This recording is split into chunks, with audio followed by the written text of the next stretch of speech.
வீட்டில் by Anton Chekhov. புத்தகம் கேட்டு அனுப்பியதாக கிரிகோரிடமிருந்து ஒருவர் வந்தார். நீங்கள் வீட்டில் இல்லை என்று சொல்லிட்டேன். தபால்காரன் செய்தித்தாள்களையும் 2 கடிதங்களையும் கொண்டு வந்தான். பிறகு, இன்னொரு விஷயம் சார், நீங்கள் கொஞ்சம் செரிவோழா மீது கவனம் செலுத்தணும். இன்று காலையும் நேற்று முன்தினமும் அவன் புகைப்பிடிப்பதை பார்த்தேன். அது எவ்வளவு தவறு என்று அவனிடம் சொல்லும்போது தன் விரல்களை எப்பொழுதும் போல காதின் மேல் வைத்து என் பேச்சு எடுபடாதபடி சத்தமாக பாடத் தொடங்கிட்டான். ஊஜின் பிகோஸ்கி அந்த பகுதியின் நீதிமன்றத்தில் அரசு வழக்கறிஞராக பணியாற்றுகிறார். அவர் சற்று முன்தான் ஒரு வழக்கு விசாரணையை முடித்துவிட்டு தன் அலுவலகத்திற்கு திரும்பியிருந்தார். கை உறைகளையும் கழட்டி கொண்டே அந்த வேலைக்கார பெண் சொல்லும் செய்தியை கேட்டதும் அவரை பார்த்து சிரித்தார். ஆக, செரிவோழா சிகரெட் பிடிக்கிறான் என தோள்களை குலுக்கியபடியே ஆச்சரியப்பட்டார். அந்த வாண்டு பயல் வாயில் சிகரெட்டு. அவனுக்கு என்ன வயதாகிறது? 7 வயது.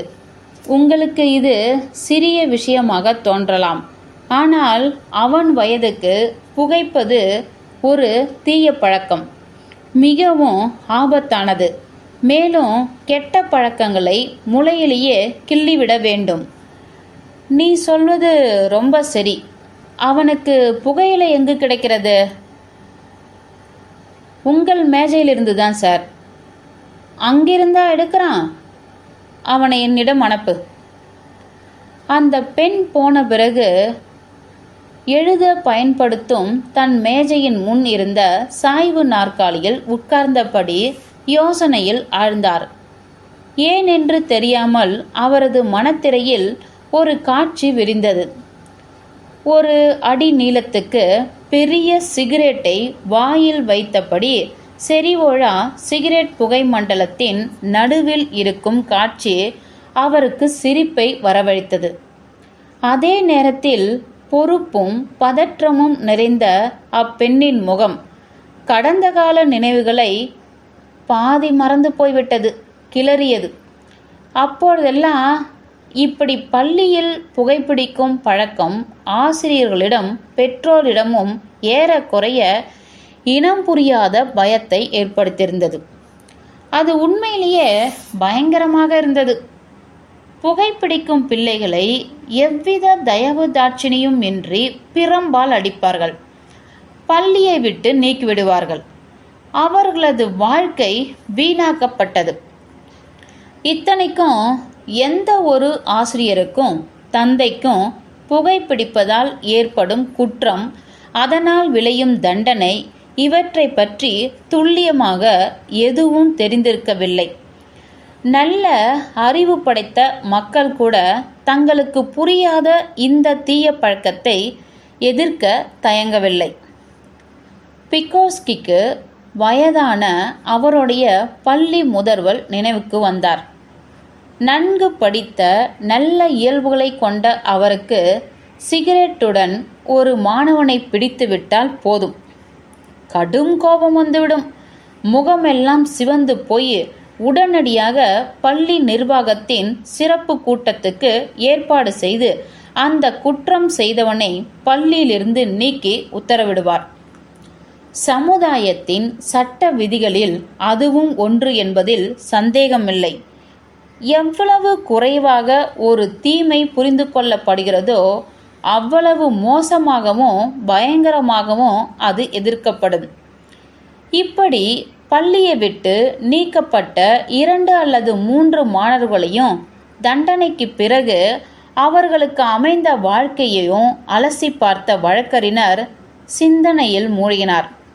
பல நேரங்களில் குற்றத்தை விட தன் தண்டனைதான் அதிகமாக தீங்கு விளைவிக்கிறது என்னும் முடிவுக்கு வராமல் அவரால் இருக்க முடியவில்லை. எந்த ஒரு சூழ்நிலைக்கும் தன்னை வேகமாக மாற்றிக்கொள்ளும் வசதியை தற்போதைய சமூக கூட்டமைப்பு தன்னகத்தே கொண்டுள்ளது. அப்படி இல்லை என்றால் ஒருவன் தன் நியாயமான நடவடிக்கைகள் தொக்கி நிற்கும் நியாயமற்ற அடிப்படைகளை பற்றி ஒவ்வொரு நொடியும் கவனத்தில் கொள்வான். அதேபோல் கல்வி, இலக்கியம், சட்டம் போன்ற பொறுப்புகள் நிறைந்த ஆனால் மோசமான விளைவுகளை தரக்கூடிய துறைகளில் கூட எந்த அளவு குறைவான நியாயமும் உறுதியும் காணப்படுகிறது என்பதையும் அவன் எண்ணி பார்ப்பான்.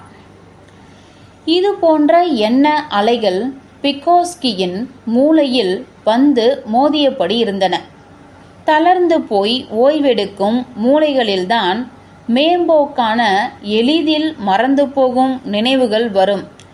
அவை எப்பொழுது வருகின்றன, ஏன் வருகின்றன என்று யாருக்கும் தெரியாது. அவை சிறிது நேரம்தான் அங்கு தங்கும். அதிக ஆழத்துக்கு போகாமல் மூளையின் மேற்பகுதியிலேயே அந்த நினைவுகள் பரவி விடுவது போல் தெரிகிறது. தங்கள் தொழிலில் ஈடுபட்டு ஒரே கோட்டில் பயணம் மேற்கொண்டு மணிக்கணக்கில், நாள் கணக்கில் மனதை மூழ்கடிக்க வேண்டிய கட்டத்துக்கு ஆளானவர்களுக்கு இத்தகைய குடும்ப பாங்கான முழு சுதந்திரமான சிந்தனைகள் ஒருவித வசதியையும் ரம்மியமான அமைதியையும் கொண்டு வரும். அப்பொழுது மணி 9. மேலே இருக்கும் மாடியில் யாரோ அங்கும் இங்கும் வேகமாக நடந்து கொண்டிருந்தது தெரிந்தது. 3வது மாடியில் 4 கைகள் பியானோ வாசித்து கொண்டிருந்தன. மேலே வேகமாக நடந்து கொண்டிருந்தவனின் பதற்றமான அடிகளை வைத்து கணக்கிடும் பொழுது கடுமையான பல்வலியால் பழிவாங்கப்பட்டவன் என்பது போல தோன்றியது. சோம்பலான கனவுகளில் சஞ்சரிக்கும் மனதுக்கு ஏற்ற ஒருவிதமான அயற்சியான மாலை பொழுதின் நிசப்தத்தை அடர்த்தி ஆக்க அந்த காலடி சத்தமும் அது ஏற்படுத்திய எந்திரகதியான இடைவெளிகளும் உதவின. 2 அறைகள் தள்ளியிருக்கும் கூடத்தில் செரிவோழாவும் அவனை கவனித்து கொள்ளும் பெண்ணும் பேசிக்கொண்டிருந்தார்கள். அப்பா வந்துட்டார். பையன் பாடிக்கொண்டிருந்தான். அப்பா வந்துட்டார். அப்பா, உங்க அப்பா கூப்பிடுறார், சீக்கிரமா போ. ஏதோ பயந்து போன பறவை போல கத்தினாள் அந்த பெண். நான் அவனிடம் என்ன சொல்லலாம் என்று பிகோஸ்கி யோசித்து பார்த்தார். ஆனால் தன் பிள்ளையிடம் என்ன சொல்வது என நினைத்து பார்ப்பதற்கு முன்னதாகவே செரிவோழா அலுவலக அறைக்குள் நுழைந்து விட்டான். அவன் அணிந்திருந்த உடையை வைத்துதான் பையனா பெண்ணா என்று சொல்லும்படி சிறிய உருவம். அந்த அளவு மென்மையாகவும் அழகாகவும் மெலிந்தும் இருந்தான். பசுமை இல்லத்தில் வளர்க்கப்படும் செடியைப் போல தளர்ந்து போயிருந்தான். அவனது அசைவுகள், சுருட்டை முடி, அவனது பார்வை, அவன் அணிந்திருந்த வெல்வெட் சீருடை எல்லாமே அழகாகவும் எடுப்பாகவும் இருந்தன. Good evening daddy. அப்பாவின் முட்டி மீது ஏறி வேகமாக அவரது கழுத்தில் முத்தமிட்டபடி, என்னை கூப்பிட்டியா என மெல்லிய குரலில் கேட்டான். கொஞ்சம் இரு, கொஞ்சம் பொறு என அவனை பக்கத்தில் இறக்கிவிட்டு சொன்னார். தொடர்ந்து, நீயும் நானும் முத்தமெல்லாம் கொடுத்துக்கிறதுக்கு முன்ன நாம் பேசியாகணும். சீரியஸாக பேசணும். நான் உன் மேலே ரொம்ப கோபமாக இருக்கேன். உன்னை எனக்கு இனிமேல பிடிக்காது, புரியுதா? சின்ன மனுஷா, உன்னை எனக்கு பிடிக்கல. நீ என் பிள்ளை இல்லை என்றான். செரிவோழா தன் அப்பாவை உற்று பார்த்தான். பிறகு பார்வையை மேசை மீது திருப்பி தோள்களை குலுக்கிக் கொண்டான். நான் என்ன செஞ்சேன்? குழம்பி போய் கண்களை உருட்டியபடி கேட்டான். நான் உன் ஆஃபீஸுக்குள்ள ஒரு முறை கூட இன்னைக்கு போகலையே, உன்னையும் தொடலையே. நாத்தாளி, நீ சிகரெட் பிடிக்கிறதா இப்பதான் சொல்லிட்டு போறா. இது நிஜமா? நீ சிகரெட் பிடிக்கிறியா? ஆமாம், ஒரு முறை பிடிச்சேன், அவ்வளோதான். அதான். அப்படின்னா இந்த விஷயத்தில் இப்போ ஒரு பொய் சொல்லியிருக்கிற. சிரிப்பை மறைத்தவாறு கோபமாக சொன்னார் வழக்கறிஞர். நீ 2 முறை சிகரெட் பிடிக்கிறதா நாத்தாளி பார்த்திருக்கிறா. அப்படி பார்த்தா நீ குறும்புத்தனமான 3 விஷயங்கள் செஞ்சு மாட்டியிருக்கிற. அதாவது சிகரெட் பிடிக்கிறது, என் மேஜையிலிருந்து உனக்கு சொந்தமில்லாத புகையிலையை எடுத்தது, என்கிட்ட பொய் சொன்னது. ஞாபகம் வந்தவனாய், ஆமாம், அது உண்மைதான், மெய்தான், 2 முறைதான் சிகரெட் பிடிச்சேன். இன்னைக்கு ஒன்று, வேற ஒரு நாள் ஒன்று. அவன் கண்கள் சிரித்தன. பாத்தியா, அதான் 2 முறை, 1 முறை இல்லை. போ, உன் மேலே ரொம்ப வருத்தத்தில் இருக்கேன். நீ நல்ல பையனா இருந்தா, ஆனா இப்ப பார்த்தா கெட்டவனாகவும் குறும்புக்காரனாகவும் வளர்ந்திருக்கிற. செரிவோழாவின் சிறிய காலரை சரி செய்தபடியே அடுத்ததா இவனிடம் என்ன சொல்லலாம் என்று பிக்கோஸ்கி யோசித்து பார்த்தார். அவர் தொடர்ந்து, ஆமா, அது ரொம்ப தப்பு. உன்கிட்ட இதை நான் எதிர்பார்க்கல. முதல்ல உனக்கு சொந்தம் இல்லாத புகையிலையை எடுக்க உனக்கு உரிமை இல்லை. அவங்கவுங்க பொருளை உபயோகப்படுத்த தான் யாருக்கும் உரிமை இருக்கு. மற்றவங்க பொருளை ஒருத்தன் எடுத்தான்னா அவன் கெட்டவன். நான் அவனிடம் சொல்ல வேண்டியது இது கிடையாது என்று பிக்கோஸ்கி நினைத்தார். உதாரணமாக, நாத்தாளியிடம் துணிமணிகள் கொண்ட ஒரு ட்ரங்க் பெட்டி இருக்கு. அது அவளுக்கு சொந்தமானது. அதை நாம, அதாவது நீயும் நானும் தொடக்கூடாது. ஏன்னா அது நம்மது கிடையாது. நீ சின்ன குதிரை வச்சிருக்க, அப்புறம் படம் வச்சிருக்க. நான் அதை எடுக்கிறதில்ல. எப்பயாவது எடுத்தானா எனக்கு பிடிச்சு கூட இருக்கலாம். ஆனால் அதெல்லாம் என்னுடையது கிடையாது, உன்னுடையது என்று நீட்டி முழக்கினார். உனக்கு வேணும்னா அதெல்லாம் நீ எடுத்துக்கலாம். புருவங்களை உயர்த்தி செரிவோழா அப்பாவை பார்த்து சொன்னான். அப்பா, நீ கவலைப்படாத, நீ அதையெல்லாம் வச்சுக்கலாம். அது உன் மேஜை மேலே இருக்கே, மஞ்சளா சின்ன நாய்க்குட்டி, அது என்னுடையது தான். அது அங்கேயே இருந்தா அதை பற்றி எனக்கு கவலையே இல்லை என்றான் செரிவோழா. நான் சொல்ல வர்றது உனக்கு புரியல என்றார் பிக்கோஸ்கி. அந்த குட்டி நாயை எனக்கு நீ பரிசு பொருளாக கொடுத்த. இப்போ அது என்னுடையது. என் இஷ்டப்படி எது வேணும்னாலும் செய்யலாம். ஆனால் புகையிலை நான் உனக்கு கொடுக்கலையே, அது என்னுடையது. நான் அவனுக்கு சரியாக புரிய வைக்கவில்லை, சுத்தமாக இல்லை என்று வழக்கறிஞர் நினைத்தார். எனக்கு சொந்தமில்லாத புகையிலையை பிடிக்கலாம்னு முதல்ல நான் அனுமதி வாங்கியவனும். மெதுவாக வாக்கியங்களை கோர்த்து குழந்தையின் பேச்சை முறியடித்து தன் மகனுக்கு உரிமை என்றால் என்ன என்பதை விளக்கி கொண்டிருந்தார் பிக்கோஸ்கி. அப்பாவின் மார்பை விட்டு அகலாமல் இருந்தன செரிவோழாவின் கண்கள். கவனமாக கவனித்து கொண்டும் இருந்தான். மாலை நேரத்தில் அப்பாவுடன் பேசிக்கொண்டிருப்பது அவனுக்கு பிடிக்கும். பிறகு மேசையின் விளிம்பின் மீது அவனது கண்கள் குத்திட்டு நின்றன. அங்கிருந்த பேப்பரையும் இங்கு ஸ்டாண்டையும் பார்த்தவாறு இருந்தான். மேஜையை வட்டமடித்து அவன் பார்வை ஒரு பசை பாட்டிலின் மீது வந்து நின்றது. அந்த பாட்டிலை தன் கண்களுக்கு அருகில் தூக்கி பிடித்தபடி, அப்பா, பசைய எதை வச்சு செய்கிறாங்க என திடீரென கேட்டான். பிக்கோஸ்கி அவனிடமிருந்து பாட்டிலை பிடுங்கி அது இருந்த இடத்தில் வைத்துவிட்டு தன் பேச்சை தொடர்ந்தார். அடுத்ததா, நீ சிகரெட் பிடிக்கிறது உண்மையிலேயே ரொம்ப கெட்டது. நான் பிடிக்கிறேன்னா அதுக்காக சிகரெட் பிடிக்கிறது நல்லதுன்னு எடுத்துக்க கூடாது. நான் சிகரெட் பிடிக்கிறப்ப அது ஒரு மடத்தனம்னு எனக்கு தெரியும். என் மேலேயே எனக்கு கோபம் வந்து அதுக்காக வருத்தப்படுவேன். நான் எவ்வளவு சாமர்த்தியமான ஆசிரியர் என வழக்கறிஞர் நினைத்து கொண்டார். புகையிலை உடல் நலத்துக்கு ரொம்ப கெடுதல். அதை பிடிக்கிறவங்க அவங்க சாக வேண்டிய நாள் வர்றதுக்கு முன்னையே செத்துருவாங்க. அதுவும் உன்ன மாதிரி சின்ன வயசுலேயே சிகரெட் பிடிக்கிறது தப்பு. உன்னுடைய இதயம் ரொம்ப பலகீனமானது. சிகரெட் பிடிச்சா காச நோய் மட்டுமில்ல, மற்ற நோய்களும் வரும். உன் மாமா சிகரெட்டினால் காசநோய் வந்துதான் செத்தான். அவன் மட்டும் சிகரெட் பிடிக்காம இருந்திருந்தா இந்நேரம் உயிரோட இருந்திருப்பான் என்று சொல்லி முடித்தார்.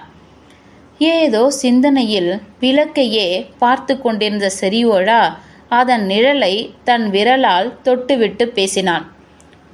இக்னாட்டியஸ் மாமா வயலின் வாசிப்பார். இப்ப கிரிகோரிவிஸ் கிட்டதான் அந்த வயலின் இருக்கு என்றான். மீண்டும் மேசை விளிம்பில் சாய்ந்தவாறு சிந்தனையில் முழுகி போனான் செரியோழா.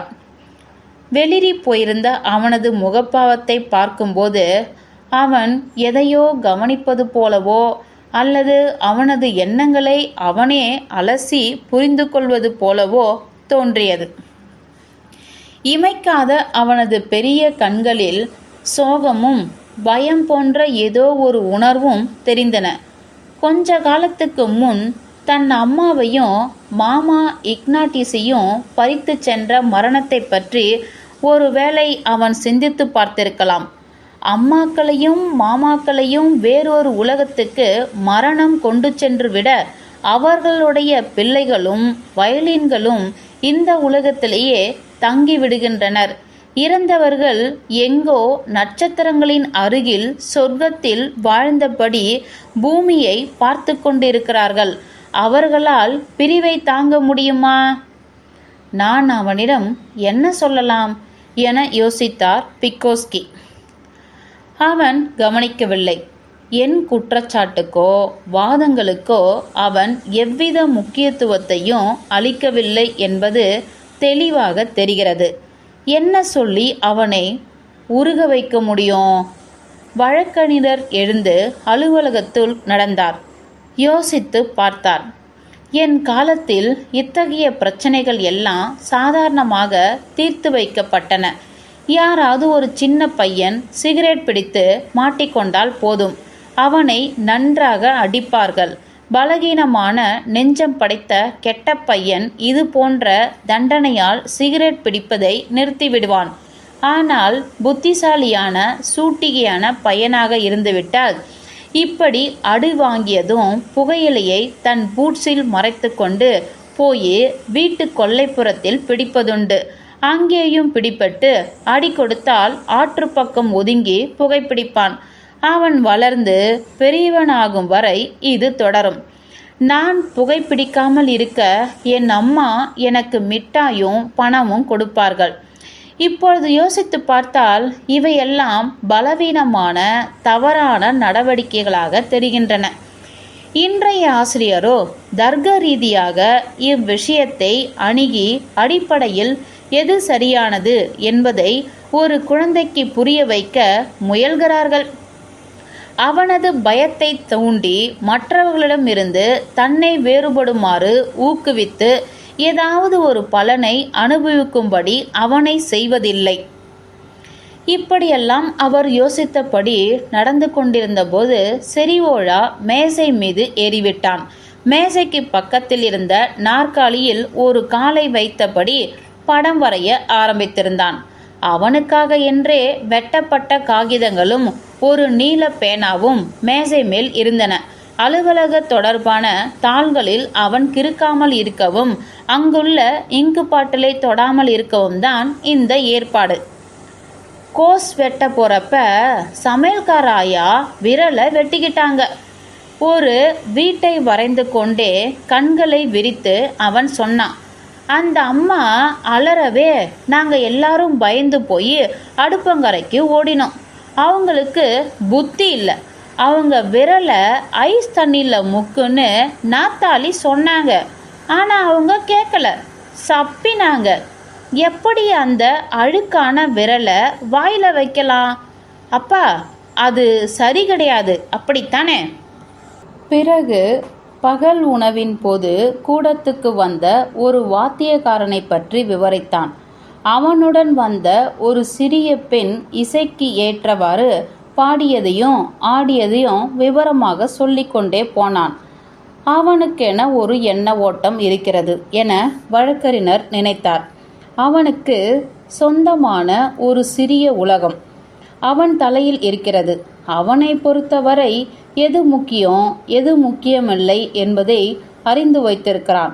அவனுடைய மொழியைப் போல் பேசுவதால் மட்டும் அவனது கவனத்தையும் மனசாட்சியும் ஏமாற்றிவிட முடியாது. அவனைப் போலவே சிந்திக்கவும் தெரிந்திருக்க வேண்டும். நான் உண்மையிலேயே புகையிலைக்காக வருத்தப்பட்டு மனமுடைந்து கண்ணீர் விட்டு அழுதிருந்தால் அவன் என்னை முழுமையாக புரிந்து கொண்டிருப்பான்.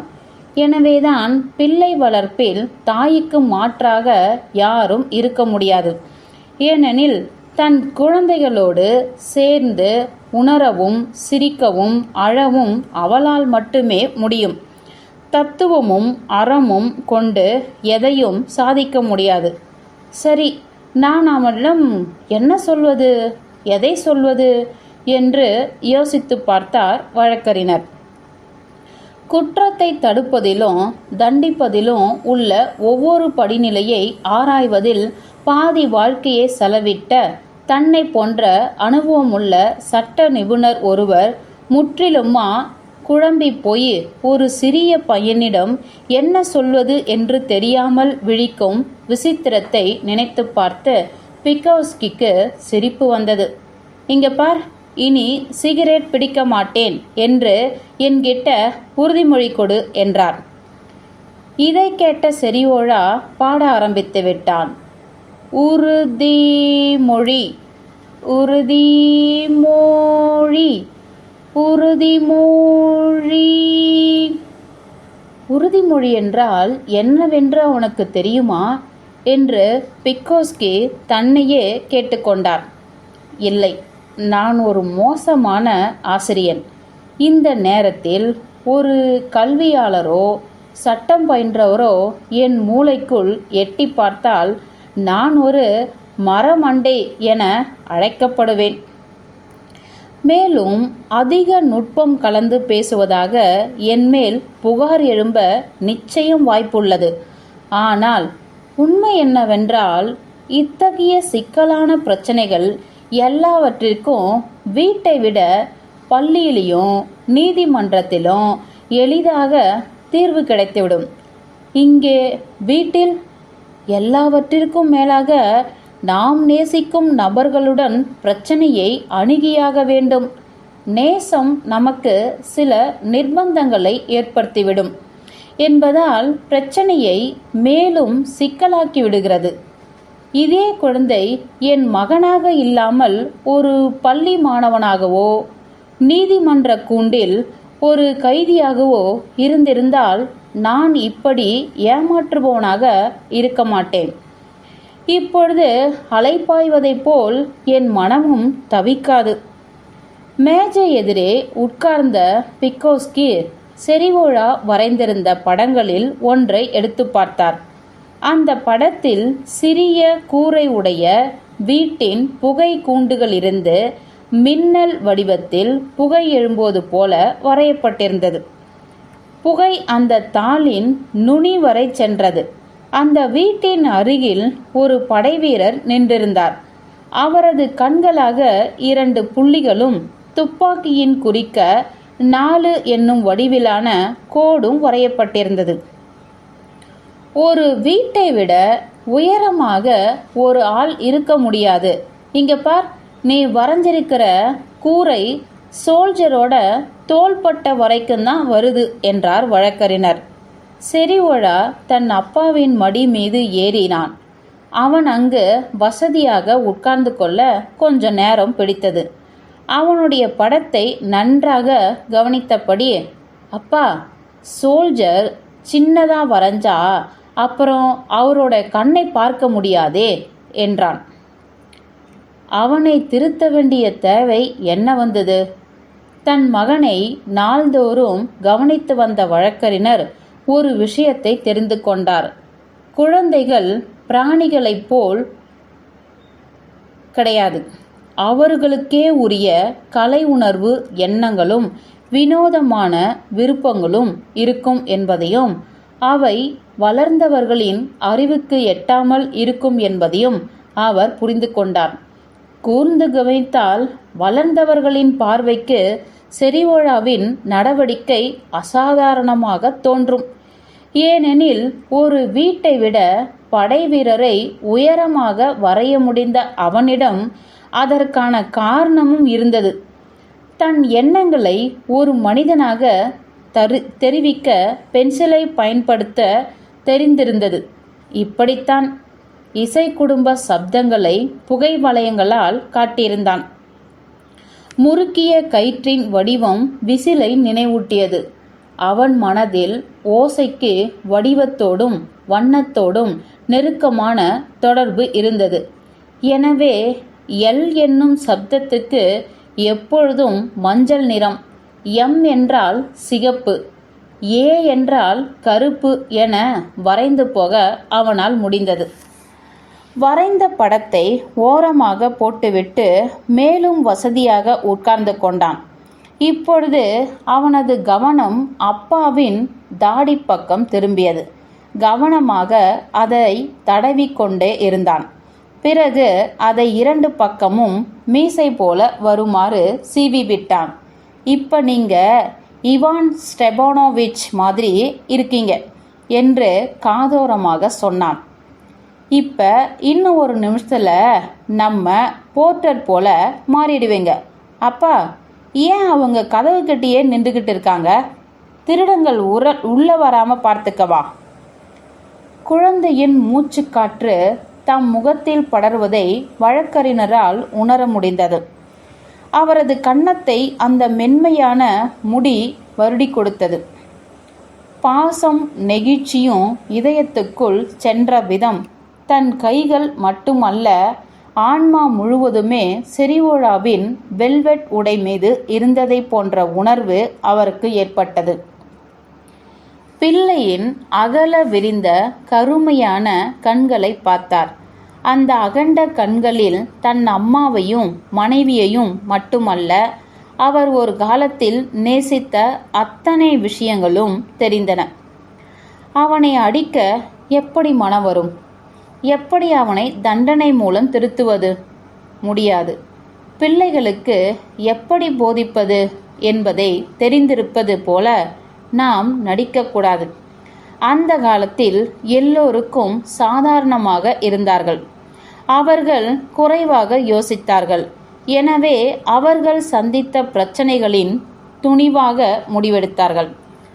ஆனால் நாமோ அதிகமாக சிந்திக்கிறோம். தர்க்கத்துக்கு நாம் இரையாகிறோம்.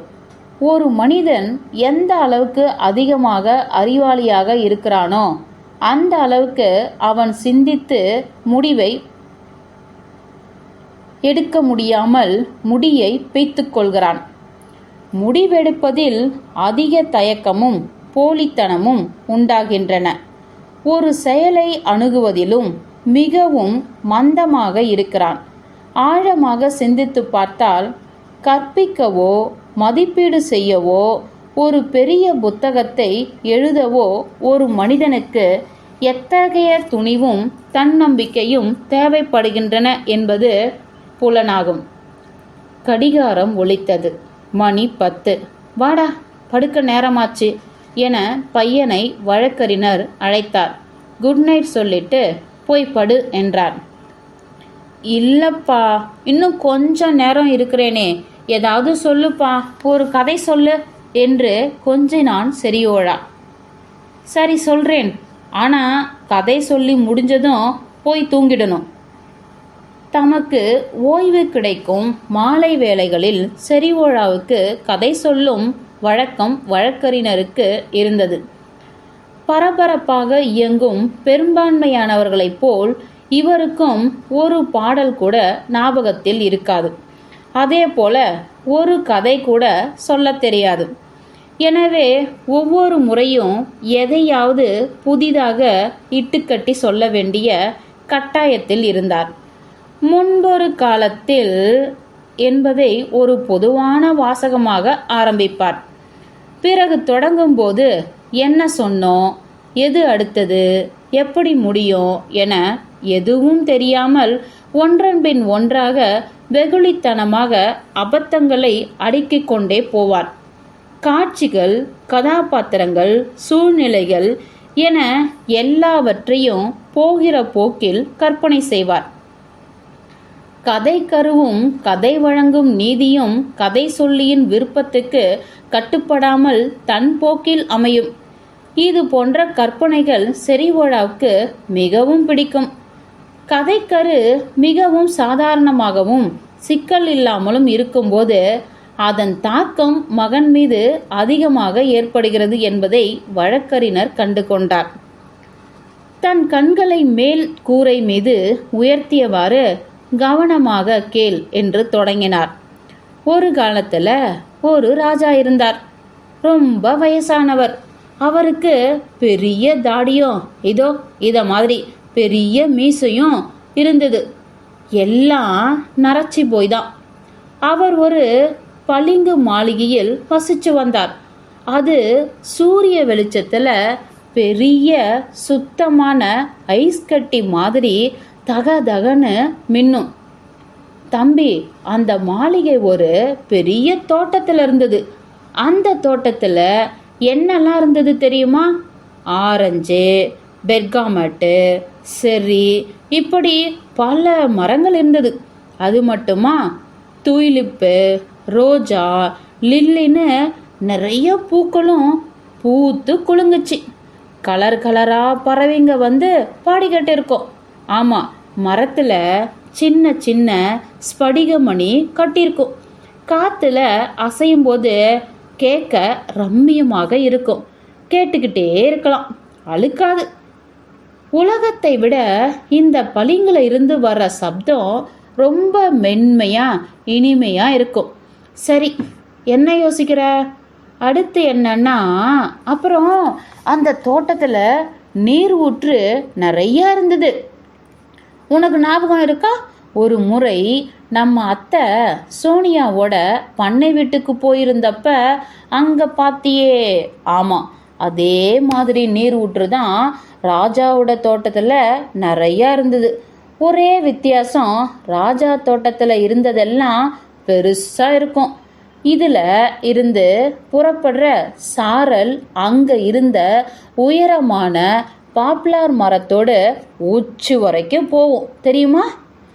சிறிது நேரம் யோசித்து பிக்கோஸ்கி தொடர்ந்தார். வயசான அந்த ராஜாவுக்கு ஒரே பிள்ளை, உன்னை போல சின்ன பையன். அவன்தான் அந்த ராஜாங்கத்தோட அடுத்த வாரிசு. அவன் நல்ல பையன், சேட்டை எதுவும் செய்ய மாட்டான், சீக்கிரமா தூங்கி போவான். அவனோட அப்பா மேசை மேல இருக்கிற எதையும் தொடமாட்டான். அப்புறம் அவன் எல்லா வகையிலையும் எப்படி நல்லவனா இருக்கணுமோ அப்படிலாம் இருந்தான். அவன்கிட்ட ஒரே ஒரு குறை, அவன் சிகரெட் பிடிப்பான்.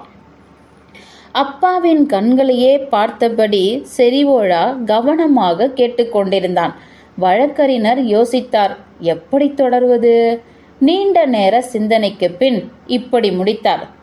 சிகரெட் பிடிச்சதால ராஜா பிள்ளைக்கு உடம்பு சரியில்லாம போச்சு. காச நோய் வந்ததில்ல, 20 வயசுலயே செத்துட்டான். நடக்க முடியாம நோயில கஷ்டப்பட்ட வயசான ராஜாவை பார்த்துக்க யாருமே இல்லாம போயிட்டாங்க. ராஜாங்க நிர்வாகம் பண்ணவும் மாளிகையை பாதுகாக்கவும் யாரும் இல்லை. எதிரிங்க படையெடுத்து வந்து ராஜாவை கொன்னுட்டு மாளிகையை நாசம் பண்ணிட்டாங்க. இப்ப அந்த தோட்டத்துல எந்த செர்ரி மரமும் இல்லை, பறவையும் இல்லை, மணியும் கிடையாது. அவ்வளோதான்.